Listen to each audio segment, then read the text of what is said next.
When shame lives in us chronically, it robs us of the joy and satisfaction we naturally feel when we accomplish something, and it replaces it with a persistent feeling of self-criticism and that our work, our accomplishments are never good enough. In today's video, we're going to take a look at how chronic shame often shows up in our lives as perfectionism.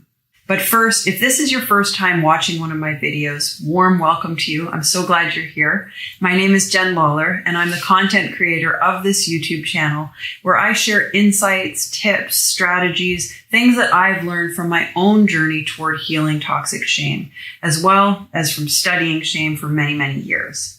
And if you're a regular viewer, welcome back. I'm super glad that you are here as well. Now, this video is part of a much larger series of videos that I've created about shame. So if you're new to the topic, I highly suggest that you start with the first video, which I'll link to up here, and then work your way through to this video. Now, I release videos on this channel each and every Tuesday, so if you want to stay in the loop, I would love if you considered subscribing to my channel. All right, let's get into it. By the end of today's video, you're going to have a clear understanding of how chronic shame and perfectionism go together like two peas in a pod. Oh, and one more thing. If you suspect that toxic shame might be at the root of your struggles, but you're not quite sure, I've got just the resource to help you figure that out. I put together a quick little quiz on my website, which will help you determine if toxic shame is at the root of your struggles. I'm going to leave a link to the quiz in the show notes down below so you can check that out after you watch this video. So let me ask you a question. Have you ever had the experience of creating something and then throwing it away or not showing it to anyone because you felt like it wasn't any good? Who hasn't, right? Here's another question. Have you ever stopped to think about who the judge is inside that determines the quality of your work? On the one hand, there's craftsmanship. Now, my husband, Zach, he's a master carpenter and a wood turner who has incredibly high standards for his work. Some would argue that he's a perfectionist, but he really isn't. His striving for high standards comes from this deep desire to push the limits of his abilities. Sometimes he's not happy with his creations. Sometimes they don't turn out exactly the way he'd hoped. But here's the difference, the key difference between him and a perfectionist like I used to be. My husband Zach's high standards come from a deep respect that he has of his craft and also of his own name as a craftsman.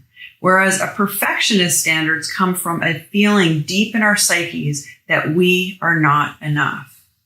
When our sense of who we are is bound to and distorted by shame, everything that we create, everything we do is never enough unless it meets our rigid and very narrow concepts of how it should be. When my own sense of self was distorted by chronic shame, I would often feel an urge to do things like comment on a blog, a video, or social media post. And if my inner critic didn't stop me from even attempting to express myself, which it often would, I would sometimes write something and then go back and painstakingly edit and re-edit it. And oftentimes, after all of that work, I'd end up deleting it anyway. It was never good enough. I was afraid to just put myself out there. So I've got a challenge for you. The next time that you create something, whatever it is, however big, however small it is, it doesn't matter. I want you to pay attention to any feelings of perfectionism that creep up in you. What are you telling yourself? What are the words? If the message is that in some way, shape, or form that what you've created isn't good enough, know that that voice is the voice of shame. The more you get to know how shame operates in your life, the sooner that you can begin working to uncouple yourself from it. Because here's the thing, the more that you get to know how shame operates in your life, the sooner you can start working with it and uncoupling it from your sense of who you are. Because I can promise you, life is so much more fun without chronic, persistent shame. All right, so that's what I've got for you here today. Now I want to hear from you. How does that pesky feeling of never being good enough show up in your life? Leave a comment down below and let me know. If you like this video, please give it a thumbs up, hit that like button. And if you haven't already, do consider subscribing to my channel, because my plan is really to grow this channel to help as many people as possible experience the freedom that comes when we recover our sense of who we are from the toxicity of shame. Thanks for being here, and I will see you in the next video.